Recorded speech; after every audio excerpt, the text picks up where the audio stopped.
దేశవ్యాప్తంగా విపక్షాలకు ప్రచారాస్త్రంగా కేంద్రంపై ఆయుధంగా ఉన్న అంశం కులగణన.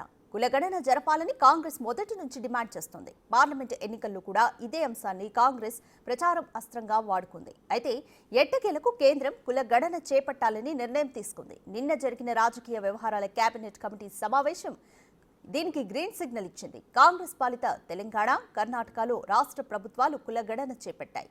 ఎన్డీఏ పాలిత బీహార్ కూడా కులగణన జరిగింది. దీంతో దేశవ్యాప్తంగా కులగణనకు డిమాండ్ బాగా పెరిగింది.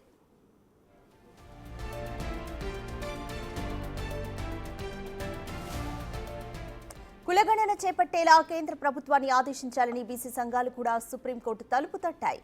పార్లమెంటులో విపక్షాలు ఈ అంశాన్ని పదే పదే ప్రస్తావించాయి. దీనికి తోడు కులగణన అనే వాదన బీహార్ నుంచే మొదట వినిపించింది. ఈ ఏడాది చివరిలో బీహార్లో అసెంబ్లీ ఎన్నికలున్నాయి. దీంతో వ్యూహాత్మకంగా కేంద్రం కులగణనకు ఓకే చెప్పింది. త్వరలోనే ఈ నిర్ణయం ఆచరణలోకి వస్తోందని ప్రభుత్వ వర్గాలు ప్రకటించాయి. ఇప్పటికే జనాభా లెక్కల ప్రక్రియ ఆలస్యమైంది. దీనికే 13,000 కోట్లు ఖర్చు అవుతుంది. దీంతో పాటు కులగణన చేస్తే మరింత ఖర్చు అయ్యే అవకాశం ఉంది.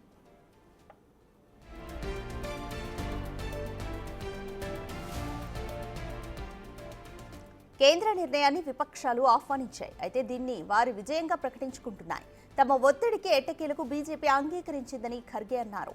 అయితే ప్రకటనకే పరిమితం కాకుండా నిర్దిష్ట గడువులోగా దీనిని పూర్తి చేయాలని కోరారాయన. పూర్తి పారదర్శకతతో పని ప్రారంభించడానికి కేంద్రం సత్వరం నిధులు కేటాయించాలని డిమాండ్ చేశారు.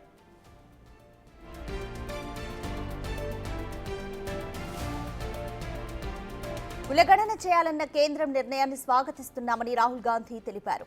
ఇన్నాళ్లు ఎందుకు ఆలస్యం చేశారో తెలియదు, కానీ ఇప్పుడు చేయాలనుకున్నారు, మంచిదన్నారు.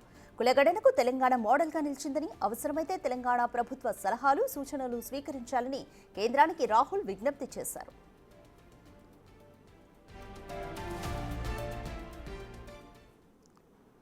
सेंसस को डिले किया है और अपोज किया था.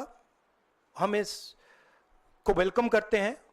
ये हमारा विजन है, इन्होंने अडॉप्ट किया, बहुत अच्छा. मगर हम चाहते हैं कि हमें डेट्स बताई जाएं, किस दिन तक ये सेंसस होगा. बजट में इसका पैसा आना चाहिए, अभी बजट में पैसा नहीं है. और फिर जो डेवलपमेंटल विजन है वो हमारे सामने प्रेजेंट होना चाहिए.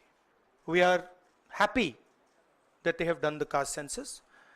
Telangana is a model state for the caste census. There are two caste censuses in front of us. One is Telangana, the other is Bihar. They are completely different caste censuses.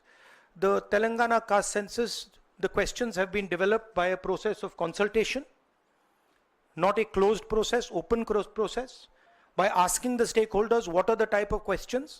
And it's been a very detailed, very granular exercise. We would like the national census to follow some of the ideas of the Telangana census, and we are more than happy to help the government develop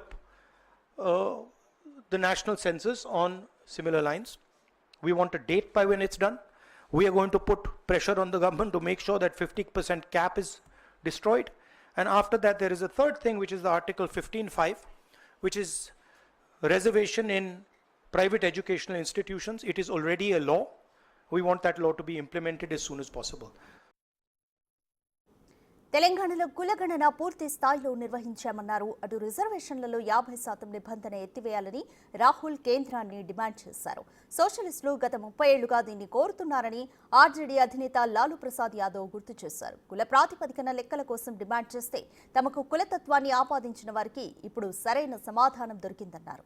ఇది 100% విపక్ష కూటమి విజయమని Samajwadi party అధ్యక్షుడు అఖిలేష్ యాదవ్ అన్నారు.